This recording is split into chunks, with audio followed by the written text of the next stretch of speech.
Now in the book you'll see a list of the most commonly tested autosomal recessive diseases. As a review, these diseases generally only appear in one generation at a time, since disease alleles are rare. And a patient with the disease has to have two parents who are at least carriers.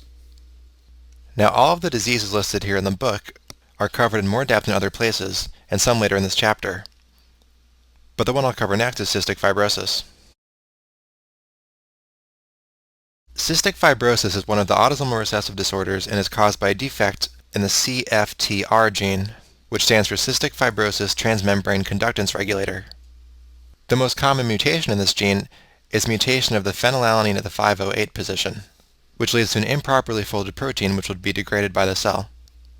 CFTR codes for a chloride channel, which actively secretes chloride out into the lungs and GI tract.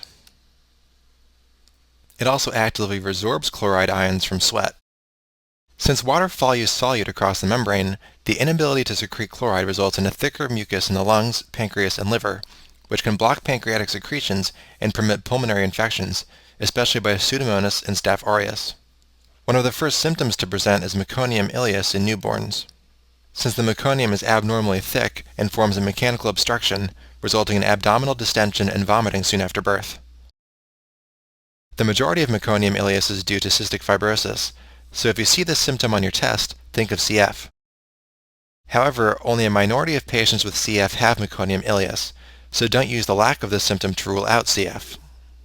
One symptom that can be used to diagnose CF is salty sweat, which is caused by the inability to reabsorb chloride. How do you think this would affect blood volume? Since this causes salt wasting, and you need salt to maintain blood volume, this can cause hypovolemia. Some other symptoms include infertility in males, since the vas deferens are absent, and fat-soluble vitamin deficiencies since they can't absorb them due to the steatorrhea caused by pancreatic insufficiency. On a chest x-ray, you will often see enlarged bronchi like the ones in this image. You should also know that cystic fibrosis is the most lethal genetic disease in Caucasians, and patients have an average life expectancy of 36 years. Treatment is supportive only, and one of the most common drugs is N-acetylcysteine, which can cleave the mucus bonds and mucus glycoproteins to loosen mucus and allow it to be cleared. Can you think of another unrelated use for N-acetylcysteine? One common use is as an antidote for acetaminophen overdose. Patients with cystic fibrosis can also be given lipases to make up for the lack of pancreatic enzymes in the small intestine.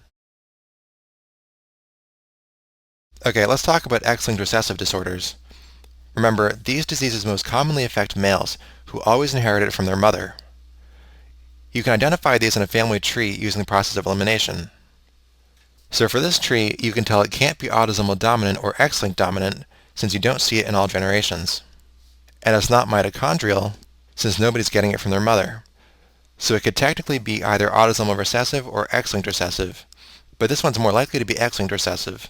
First of all, autosomal recessive diseases you will almost never see in more than one generation, since at least for the sake of the test, you should assume that it's rare in the population, so the odds of both grandparents being carriers and this other male being a carrier are almost non-existent.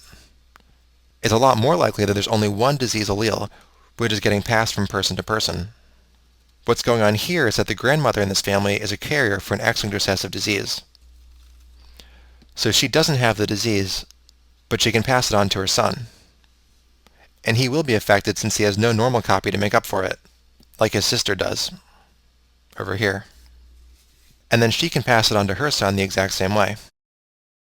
In your book, you have a list of the most common X-linked recessive disorders, and a nice mnemonic you can use to remember them.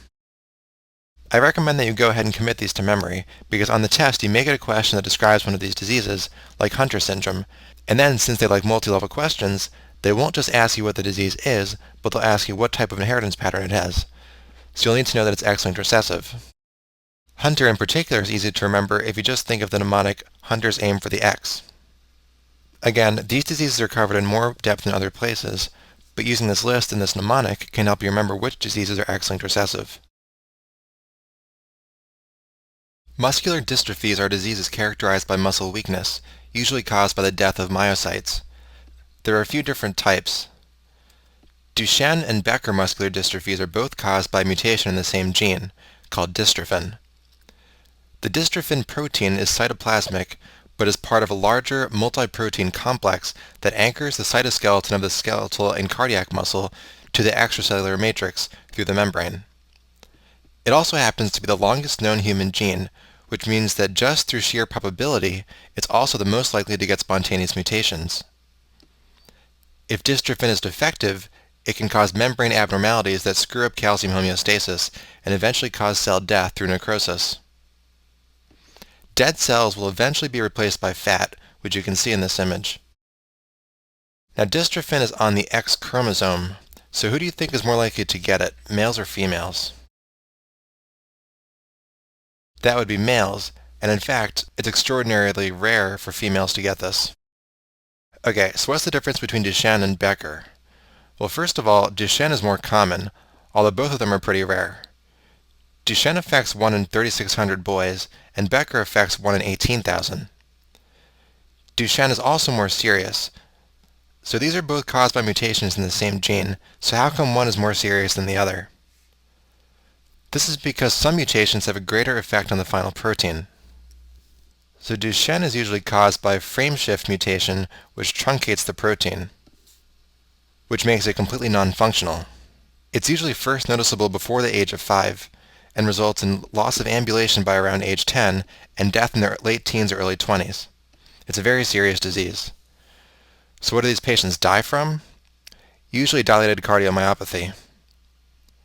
Becker is both less common and less serious than Duchenne, and is caused by a less functional dystrophin protein rather than a non-functional protein.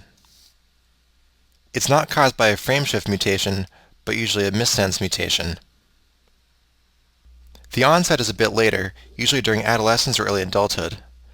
After this, it varies a lot from person to person, but some may have trouble climbing stairs by the time they turn 20 and die by the age of 40, and others may lead a relatively normal life, except that they might need a cane when they get old. In both Duchenne and Becker, the calf muscles are particularly affected, and if you ever see or hear of a patient with pseudohypertrophy of the calf muscles, think of these diseases, because this pseudohypertrophy is caused by the fibrofatty replacement of muscle tissue, which is what you're seeing in this image. You should also associate with these with the disability to perform a Gower maneuver, especially Duchenne, since it's more serious. This is trying to stand up from a sitting position without using your arms, and the inability to do this is usually due to muscular dystrophy. Diagnosis can also be made by looking for increased creatine phosphokinase in serum, or by doing a muscle biopsy to look for fibrofatty replacement. Another type of muscular dystrophy is called myotonic type 1 muscular dystrophy. This one is pretty rare, kind of like Becker, but it's not related to the dystrophin gene. Rather, it's caused by a trinucleotide repeat of the sequence CTG in the gene DMPK, which stands for dystrophia myotonica protein kinase. Some genetic terms that fit this disease are pleiotropy and variable expressivity. Do you remember what those mean? Basically, you can have a lot of different phenotypes or symptoms, and it differs a lot from one person to the next. You want to suspect this in somebody who walks into your clinic and has obvious muscle wasting, like they're just skin and bones, and maybe when you shake their hand, they seem to have trouble letting go for a couple seconds. What's that called? This is myotonia, which is where the name myotonic type 1 comes from. Myotonia is basically delayed relaxation of the muscles after voluntary contraction. So anyway, those are the biggest things to look out for, but these people will also have cataracts and balding, and are more likely to get cardiac arrhythmias. Patients with this disease don't often die from it, or at least not until they get very old, but if they do die from it, it's usually because of the cardiac effects, and these patients will often end up having a pacemaker put in at some point during their life. Alright, time for another flash quiz. So what is the normal function of the CFTR protein? So this secretes chloride in the lungs and GI tract and reabsorbs chloride from the sweat, which is why when this gene is mutated in cystic fibrosis, you can't secrete chloride in the lungs and GI system, which results in thick mucus that causes chronic lung infections and pancreatic insufficiency, and you